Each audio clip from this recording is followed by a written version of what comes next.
Hello दोस्तों, मेरे blog में आपका स्वागत है। आप जानते हैं कि मैंने एक साड़ी का दुकान खोला हूँ। तो फिर मैं उस दुकान पे सुबह से शाम तक बैठा हुआ था। तो फिर मैं दुकान शाम हो गई थी तो फिर मैं उसे झाड़ पोछ करने लगा। फिर मैं ऊपर पूरा अच्छा से झाड़ दिया तो फिर कुछ कचरा नीचे गिर गया था। तो फिर मैं उसे झाड़ने लगा था। फिर मैं झाड़ते पूरा फिर टेबल झाड़ दिया। फिर नीचे चादर भी ठीक किया था। फिर धीरे धीरे करके फिर कुछ कचरा टेबल पर पड़ा हुआ तो फिर मैं उसे झाड़ने लगा। झाड़ते झाड़ते मैं जिसे दुकान झाड़ता हूँ वो एकाएक खुल के फेंका गया था। तो फिर मैं देखने लगा कि इसमें कहाँ गड़बड़ी आ गई जो खुल के फेंका गया था।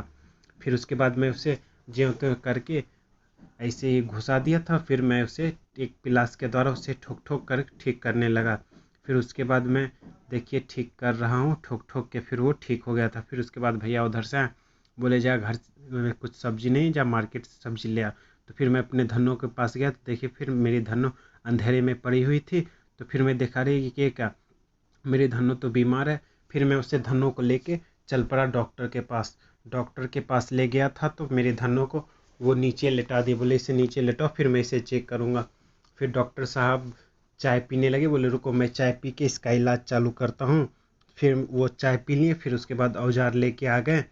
फिर धन्नो को चीर फाड़ का काम स्टार्ट कर दी। फिर वो मेरी धन्नो को पेट फाड़ के देखिए पेट फाड़ रहे हैं, कितनी बेरहमी से उसे माया नहीं आ रहे हैं चाचा को। फिर वो अच्छा से पेट फाड़ के निकालने लगे।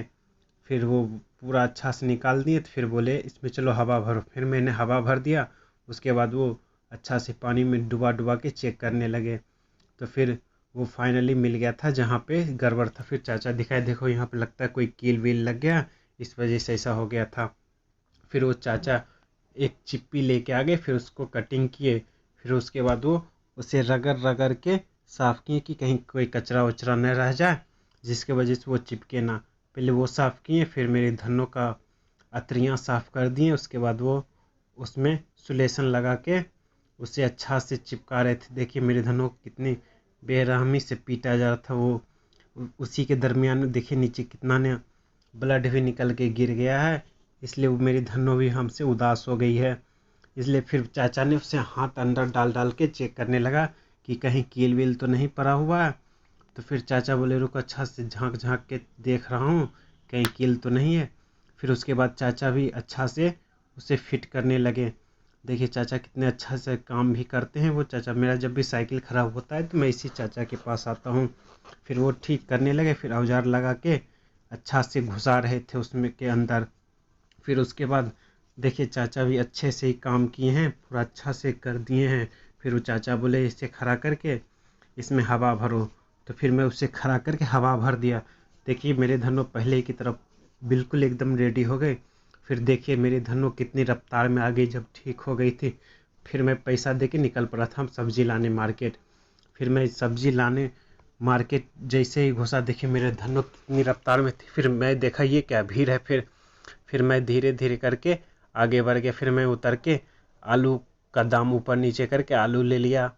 फिर उसके बाद फिर मैं बंधा गोभी, देखिए दाम उसका भी कुछ ज़्यादा बोले थे। फिर मैंने बोला भैया इसे थोड़ा कम करो, मैं लेना चाहता हूँ 1 kg। फिर मैं ले लिया। फिर फूल गोभी ले लिया। फिर उसके बाद पैसा दे दिया इन्हें इन भैया को। फिर मैं देखा कुछ मेरे पास पैसे बच गए थे 10-20 रुपये, तो उसका मैंने बैगन ले लिया। फिर उसके बाद मैं देखिए मैं अपने धनों को लेकर फिर घर की ओर निकल पड़ा। फिर मैं देखिएगा एक बगल से ट्रैक्टर आके निकल गए। वो हॉर्न भी नहीं मारे थे। फिर भी मैं कुछ नहीं बोला। फिर भी मैं जानता हूँ मैं कितना शरीफ आदमी हूँ, आप लोग तो जानते ही हैं हमें। फिर मैं अपने धनों को लेके चल पड़ा अपने घर। फिर मैं शॉर्टकट फिर मार रहा था। फिर मैं शॉर्टकट सोचा क्यों ना शॉर्टकट मारा जाए। फिर मेरे से रास्ता में मेरा एक घर के बगल का ही भाई मिल गया। तो उन्होंने बोला कि भैया आप अपने ब्लॉग में मुझे भी शामिल करो। फिर मैंने बोला रुको, मैंने भी उनका वीडियो बना दिया। तो फिर बोले वो भी बहुत देखिए खुश हो गया। देखिए कितना दांत निकाल निकाल के हंस रहा था।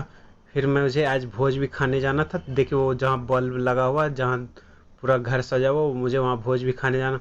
फिर ये लड़का मुझे बोलने लगा कि भाई आपके इधर लौंडिया डांस हो रहा है क्या, चलिए ना हम देखने चलते। फिर मैंने बोला अरे गधा, ये स्टूडेंट ये सब नहीं देखता है, चल घर डायरेक्ट। फिर देखिए यहाँ पे पूरा लगता है लौंडिया डांस का देखने का कितना भीड़ लगा हुआ। कोई भला काम तो करेगा नहीं लेकिन फिर भी लौंडिया डांस करे। फिर मैं घर पहुंच गया था तो फिर मम्मी बोले थे जा भोज खा के आ जा दोनों भाई। तो फिर हम दोनों भाई निकल पड़े। फिर वहाँ जाके देखे तो कितना भीड़ पड़ा हुआ था। तो फिर मैं इंतज़ार कर रहा था कि कोई खाली होगा खाली होगा। देखिए आप भी देख सकते हैं कितना भीड़ है यहाँ पे। फिर मैं बहुत देर से इंतज़ार कर रहा था। तो फिर मैंने अपने भैया बोले कि भैया देखिए हाँ आपका दोस्त बैठा हो, आप उन्हें बोल दीजिए वो आपके लिए सीट पकड़ के रखें और मेरे लिए भी। तो वो बोले कि ठीक है, हम उसे फ़ोन करके बोल देते। फिर वो भैया भोज खा के उठे कि मुझे बोले आ जाओ यहाँ पर बैठ जाओ। फिर पत्तल मैंने ये भी मेरा एक भाई ही लगेगा। फिर मुझसे पत्तल लेने के लिए हाथ बढ़ाया, जैसे कि वो पत्तल पे हाथ रख दिया। फिर ये भैया आके बहुत बदमाशी करने लगे। आके हम लोग के साथ बैठ के खाने लगे। दिखने में पतले दुबले लगते हैं, देखिए खाते हैं बहुत। 10-20 पूरी खाने के बाद देखिए फिर दूसरा पत्तल ले आके उसमें पुलाव तड़का पूरा भर भर के खाने लगे।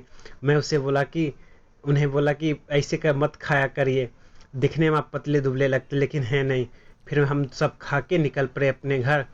देखिए हमारे भैया अपने घर की ओर चल पड़े। फिर मैं घर पहुंच के कपड़ा उपड़ा चेंज किया। Thank you. मेरा ब्लॉग अच्छा लगा तो प्लीज़ लाइक शेयर और सब्सक्राइब करें। Thank you.